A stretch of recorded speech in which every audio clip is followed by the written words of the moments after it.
දසනකාන්ති චූර්ණය සහිත ලීවර් ආයුෂ් දන්තාලේපය දත්වල ඇති ප්‍රශ්න 10ක් වළකයි.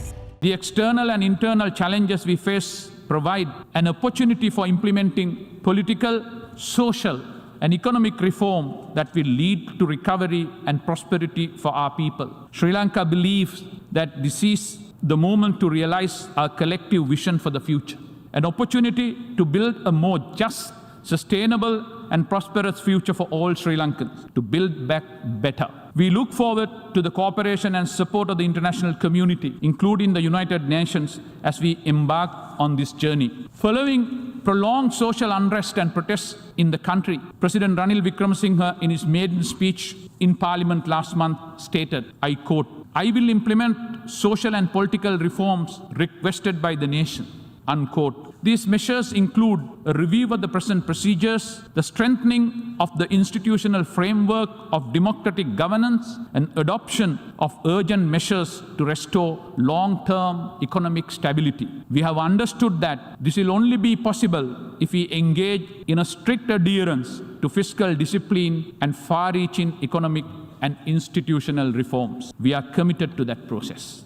It is envisaged that through the proposed legislative and constitutional amendment, democratic governance will be reinforced with independent oversight institutions as well as with enhanced public scrutiny. Legal and administrative frameworks are being strengthened to ensure transparency, integrity, accountability, and inclusivity in providing access to justice. A greater participation of women and youth will be ensured in this process. The government is extremely sensitive to the socio-economic hardship faced by our people. We are pleased to have reached a staff-level understanding with the IMF. We have put in place measures to protect the vulnerable segment of society and will endeavor to ensure that these economic reforms will have a minimum impact on their lives. Our institutions and society have demonstrated remarkable resilience in the face of very difficult circumstances. We unconditionally recognize the fact that one has the fundamental right to freedom of expression, which we all treat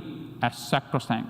However, we also be appreciated that this freedom must be within the constitutional order and must be exercised having regard to one's fundamental duty to express oneself within the confines of the law. Sri Lanka has pledged to meet the targets of Paris Agreement and our updated national determined contribution submitted to the UNFCCC last year with the aim of reducing emissions to achieve carbon neutrality by 2050. As an island nation, we are acutely concerned about and sensitive to the impact of pollution and climate change on the oceans. We are committed to the sustainable use of the ocean and its resources in consonance with SDG 14. Sri Lanka supports sustainable transformation of agriculture to a modernized sector and encourages enhanced food production to ensure food security. Sri Lanka has initiated National Food Security Program with the dual objective of ensuring that no citizen should suffer